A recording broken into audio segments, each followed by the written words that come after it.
हाँ, आपका S Ranjan classes में स्वागत है। और 8.8 का जो मैथ बच गया था, आज हम उसका सोल्यूशन कर देते हैं। क्वेश्चन नंबर 10 है। 9 तक हम पिछले वीडियो में सोल्व कर चुके थे और क्वेश्चन नंबर 10 को आज हम सोल्व करते हैं। क्वेश्चन नंबर 10 में है कि त्रिभुज PQR में जिसका कोण Q समकोण है, कोण Q को समकोण बनाना है। ये त्रिभुज बना दीजिए।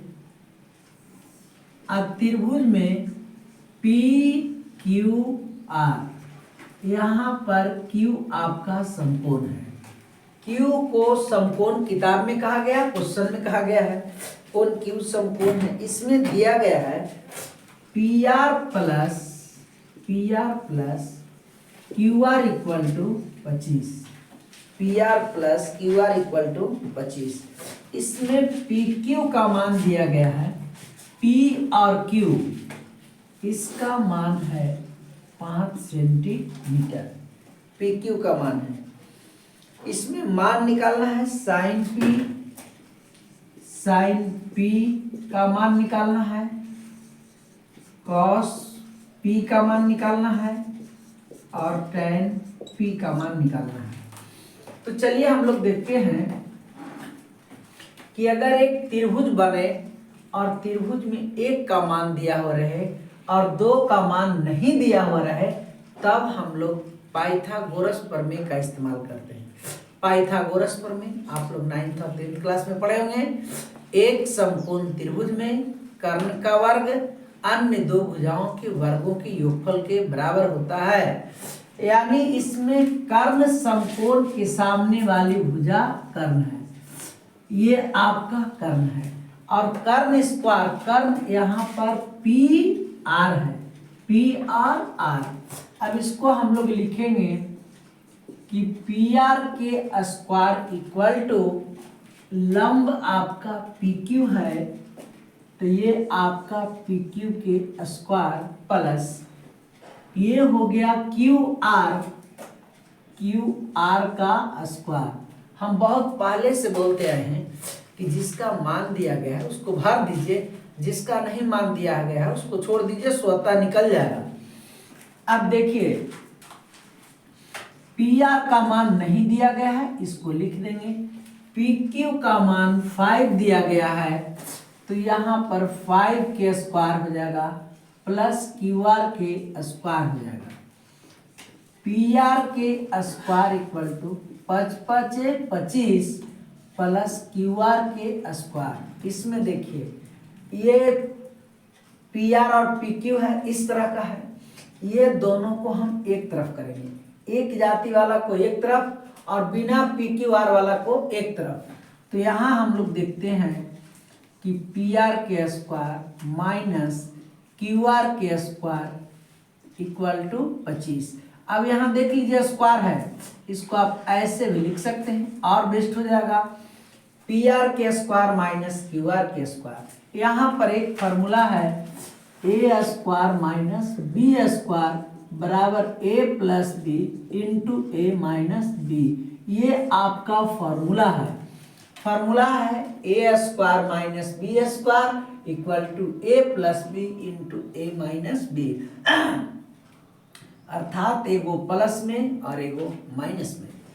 तो यहाँ पर हम लोग लिखेंगे कि PR प्लस QR, एक प्लस में लिखते हैं और एक माइनस में लिखते हैं, इक्वल टू आपका हो गया 25। अब देखिए PR प्लस QR का मान यहाँ पर दिया गया है 25, तो इसका हम मान भर दिए 25 into PR minus QR equal to 25। ये दोनों तरफ है, कट जाएगा, यानी PR minus QR equal to 1।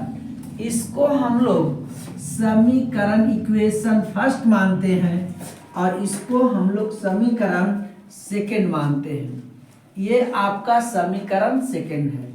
समीकरण फर्स्ट और सेकंड से, समीकरण फर्स्ट और सेकंड से देखिए बउआ, फर्स्ट में क्या कहा जा रहा है कि PR plus QR equal to 25। P R minus Q R equal to 1। ये आपका इक्वेशन फर्स्ट है और ये आपका इक्वेशन सेकंड है। अब देख लीजिए, कटाने के लिए एक प्लस होना चाहिए और एक माइनस होना चाहिए। एक प्लस है और एक माइनस है और दोनों क्यू आर और क्यू आर बराबर है। समीकरण कटाने का कॉन्सेप्ट यही है कि दोनों ऊपर नीचे बराबर हो, एक प्लस में हो और एक माइनस में। तो सारा चीज हमको मिल गया है, एक प्लस और एक माइनस भी मिल गया है और क्यू आर बराबर भी आ गया है, इसलिए कट गया। इसको हम लोग बोलते हैं पी आर और पी आर को जोड़ेंगे तो 2pr हो जाएगा और 25 और 1 को जोड़ेंगे तो 26 हो जाएगा। इसको कटा दीजिए, 13 दूना 26, जिधर ज्यादा होगा उधर ही लिखाएगा, यानी पी आर का वैल्यू आपका आ गया 13। तो ये पी और आर का मान निकल के आ गया 13, यहाँ निकल गया पी और आर का मान। अब पी आर का मान आप कोई भी समीकरण में रख दीजिए या यहां तक भी इसको छोड़ सकते हैं।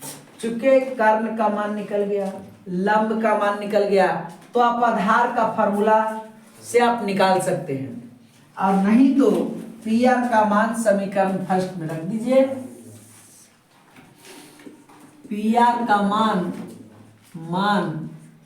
समीकरण फर्स्ट में रखने पर, अब देख लीजिए समीकरण फर्स्ट क्या है कि P R plus Q R equal to 25 है। मान देख लीजिए, पी आर का मान है 13 प्लस क्यू आर का मान है 25। क्यू आर इक्वल टू 25, 13 को उस तरफ ले जाइए तो -13, क्यू आर इक्वल टू घटाएंगे तो 12 हो जाएगा। तो ये आपका हो गया 12, सबका मान निकल गया। अब इसमें देखिए निकालना है साइन पी, कॉस पी और टैन पी। सब में पी का चर्चा है। पी कहने का मतलब कि थीटा कोण पी पर बना है, और जब थीटा कोण पी पर बनेगा तो थीटा के सामने वाली भुजा ये आपका लंब है। थीटा के सामने वाली भुजा लंब है, समकोण के सामने वाली भुजा कर्ण है, और ये आपका आधार है। तो हम लंब, कर्ण और आधार का डिसाइड हम बढ़िया से कर लिए कि कौन लंब है, कौन आधार है, कौन कर्ण है। अब निकालने में कोई भी भार नहीं है, निकालना है साइन पी, और साइन पी बराबर साइन थीटा बराबर लंब बटा कर्ण। लंब का मान है 12 और कर्ण का मान है 13। Cos theta cos P equal to आधार बटा कर्ण। आधार का मान कितना है 5 और कर्ण का मान कितना है 13। उसके बाद टैन पी, टैन थीटा बराबर, फॉर्मूला हम पिछले क्लास में सब बता चुके हैं, लंब बटा आधार। लंब का वैल्यू 12 और आधार का वैल्यू 5। ये आपका आंसर हो गया। अब हम लोग देखेंगे कि मात्र आपका इस लेसन में एक क्वेश्चन और बच चुका है, और अभी जो डबल क्वेश्चन पूछा जा रहा है इसके हिसाब से एक चैप्टर से आपको 10 नंबर का सवाल पूछा जाएगा। आप इसको नोट कर लीजिए और उसके बाद हम आगे देते हैं। हाँ, इस लेसन का आखिरी सवाल है, समझना है, इसमें टिक आउट करना है गलती या सही। हम लोग इसका डिसीजन लेंगे अच्छा से, क्योंकि पूरा कॉन्सेप्ट को पढ़ चुके हैं। टैन थीटा का मान, टैन ए का मान कह रहा है कि सदैव 1 से कम होता है, सदैव 1 से कम होता है, जबकि ये बात गलत है। चूंकि टैन 45 का मान 1 होता है, यह कभी भी सदैव कम नहीं होता है, इसलिए पहला आंसर आपका गलत है। दूसरा में आप देख लीजिए, दूसरा आपका बोल रहा है कि कोण ए के सभी मान के लिए सेक ए इक्वल टू 12/5 है। चूंकि कर्ण सेक थीटा बराबर आप लोग फॉर्मूला जानते होंगे, कर्ण बट्टा आधार। कर्ण का मान कितना है 12 और आधार का मान कितना है 5। तो देख लीजिए कर्ण का मान ज्यादा है और आधार का मान कम है, और कर्ण का मान ज्यादा होना भी चाहिए, इसलिए ये आपका ठीक है। तीसरा है आपका, इससे ऑब्जेक्टिव आपको एग्जाम में नहीं आएगा, जहां से आएगा इंपॉर्टेंट हम बताते जाएंगे। कॉस ए के कोण ए को कॉसेंट के रूप में, कॉस ए को लिखने के लिए कह रहा है कॉसेंट के रूप में लिखना संभव नहीं है, यह भी आपका गलत है। पॉइंट नंबर 4 है कॉट ए को, बाकी आप एनसीईआरटी का किताब खोलेंगे और एनसीईआरटी किताब खोल करके और सामने आप किताब को रखेंगे और सामने पढ़ाई करेंगे, बहुत आपको समझ में आएगा। कॉट ए को कहता है कि कॉट ए गुना ए लिखना सही है या नहीं, जबकि ये कभी भी लिखना सही नहीं है। कॉट का कोई भी अर्थ नहीं होता है जब तक कि इसके साथ थीटा नहीं लगा हुआ होता है, तो यह भी आपका गलत है। और पॉइंट नंबर 5 है कि साइन थीटा इक्वल टू 4/3 यानी कर्ण बट्टा लंब। अब बताइए कर्ण का मान कितना है 4 और लंब का मान कितना है 3।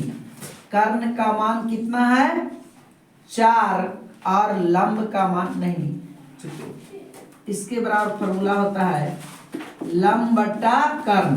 अब बताइए इसमें कर्ण का मान 3 कम है और लंब का मान ज्यादा है, तो लंब का मान कभी भी ज्यादा नहीं होता है और कर्ण का मान क्या होता है ज्यादा होता है, और इसके हिसाब से यह भी आपका गलत है।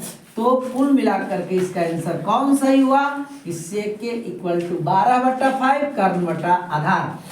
लेकिन इससे आपका एग्जाम में ऑब्जेक्टिव नहीं आएगा, तो हम प्रयास करते हैं और बताना चाहते हैं कि लेसन 1 का जो मैथ है वो 8.1 खत्म हो गया।